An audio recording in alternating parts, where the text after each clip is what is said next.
Hello guys, I am Jasmeet and welcome to Blogging Unplugged. So this is the first video that we will be posting for the year, and let me start off by wishing you guys a very happy new year. May you achieve whatever you want to achieve this year. Whatever your goals are, you are able to hit them. That is only my wish. Okay. So now coming to this video is all about Elementor Pro 3.8. It is a very delayed video from my end. I apologize for that. Article has already been published for it a long time ago, so if you want to check that article out, link is in the description box below, and now you have the video as well.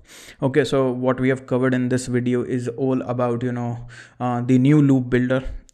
It's a very brief first look on the loop builder that was introduced in that is introduced in basically Elementor Pro 3.8, and then we have discussed a few improvements that have been introduced into the for the notes feature. Okay, that was basically notes was introduced in Elementor Pro 3.7. so there are two improvements that we have discussed in this video. Again, timestamps to every topic covered are in the description box below, along with the links to our socials. I will be following this video up with the changes to with the video on Elementor 3.8. so keep an eye out for that. And with that said, let me just start sharing the screen, and in the meantime, you make sure to leave a like and subscribe to the channel if you find the video helpful. Hello guys, and welcome to the screen capture of this video. Now, the first feature that has been introduced in Elementor Pro 3.8 is the addition of, or is the introduction of, the feature known as the loop builder, or a new widget known as the loop grid. Now, using this feature or this widget, you will be able to create a custom collection of basically post, pages or products. Okay, and you will be able to use it in multiple locations on your website depending on your requirement. Now remember, this thing is completely customized. You can customize each and every part of it. Now, first things first that you will have to know here is that this feature is currently under experiments, and it requires you to have the Flexbox container experiment active. Okay, let me show you what I'm talking about. Now, to head over to experiments, let's just go to Elementor settings right over here, and then head over to experiments. Okay, now you can see the loop feature, which is right over here, is the loop builder, is an experiment that is under beta, and it requires you to have the Flexbox container experiment active. Okay, so Flexbox by default comes inactive in Elementor, so to use it you will have to activate it. Now, another thing, if you are not familiar with Flexbox, then let me tell you, then when you will activate this experiment, it will give you a new widget known as containers, using which you can basically create layouts in Elementor, and it will replace the inner section widget. So this is the new way of basically building layouts using Elementor. I would love for you to give this feature a try. It is an amazing feature. For this feature, Elementor has also created a playground. It is basically a free playground that Elementor has created, and I'll leave a link to it in the description box below. Feel free to check it out. Okay, now first things first. Now, if I try to activate this thing, let's just head over to this thing and click activate right over here. And as soon as you will you will select active in this drop down right over here, it will ask you to basically first activate another experiment, which is the Flexbox container. So what you are going to do is you're going to click activate right over here. Activates the Flexbox container when you hit that activate button and activate the loop widget. Now what we are going to do is we are going to add a new post right over here and head over to edit with Elementor.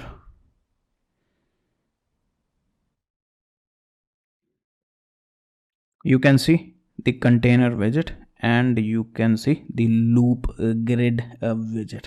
Okay, now when I will add this widget, it will ask me to create a template. Okay, so basically you can see right over here, choose a template. So in case you have created you have collections that you've created using this loop grid widget, then you can basically reuse them at places that you want to. Okay, first things first. Now, in case you don't have, then you will have to create a template for it. Now, this is where the loop grid widget is different from other widgets. So for example, let's just take a normal post widget. What it does is it basically generates a grid of posts or a list of posts depending on your requirement. You select a query, customize it as per your requirement, but it is a bunch of posts that are being displayed as per your requirement or as per the source that you have selected, right?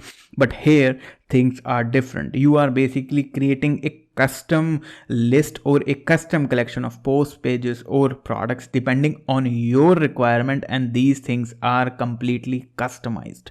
Now take this into consideration. Remember this thing. Okay, till here we are done till here. Okay, now I'm going to show you another thing that you need to know before we move forward. Okay, now there is a feature known as theme builder in Elementor, and I think everybody is familiar with it. You can find it right over here, and let's just head over to theme builder for once. Now you can see right over here, when you will activate the loop builder or the loop experiment, it will show you another theme, another part in basically the theme builder, which is the loop item. Now you can click right over here and you can create basically a template for using the loop builder for your pages using this loop item as well. Now in case you want to rename, you can do it from here. Edit, you can do it from here.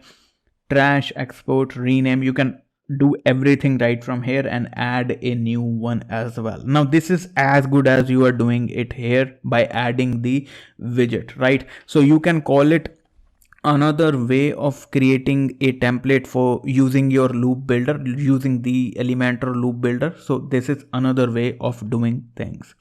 Okay, so right over here, so let's just click template right over here, click save,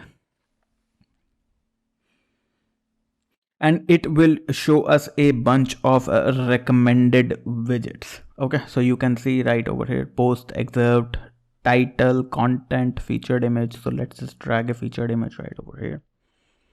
Okay, you can customize the featured image.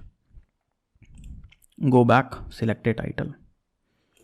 Let's place it right over here. You can select the HTML size, style, just like you are doing it with the titles.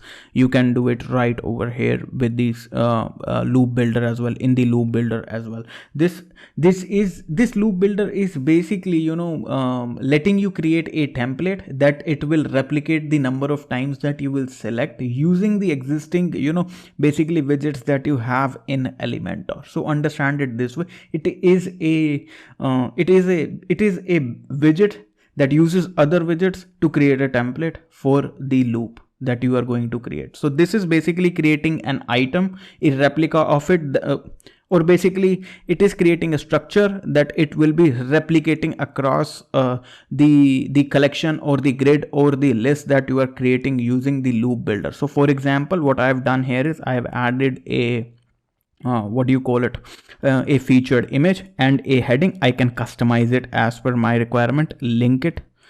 You can go right over here, choose an image. I have selected a featured image. You can see I did add this widget right over here. Then I added this post title right over here. We can add the excerpt right over here, and that's it. Now what I am going to do is I'm going to click save and back. Now what it will do is it will replicate it all across, right? We just created one and it replicated across it, right? Now what we are going to do is I'm going to click right over here. Okay, now you can see choose a template has this option where it is letting you select a template. So you can click right over here, and there was another item. You can see loop item 24. So you can select another template as well, but we are going to select this one. Now when it comes to the number of columns or items per page, you can change right from here. You can change the number of columns to, we can make the number of items to 4, right? Now in case of queries, you can select post, pages, landing pages, manual selection, current query, related. Okay, then you can include and exclude depending on your requirement. You can click right over here, term and author. Then you can order them. Okay, based on ascending descending date, you can select past day, week, whatever. Okay, that is, then you can ignore the sticky post from right over here. Then you can see for the pagination as well.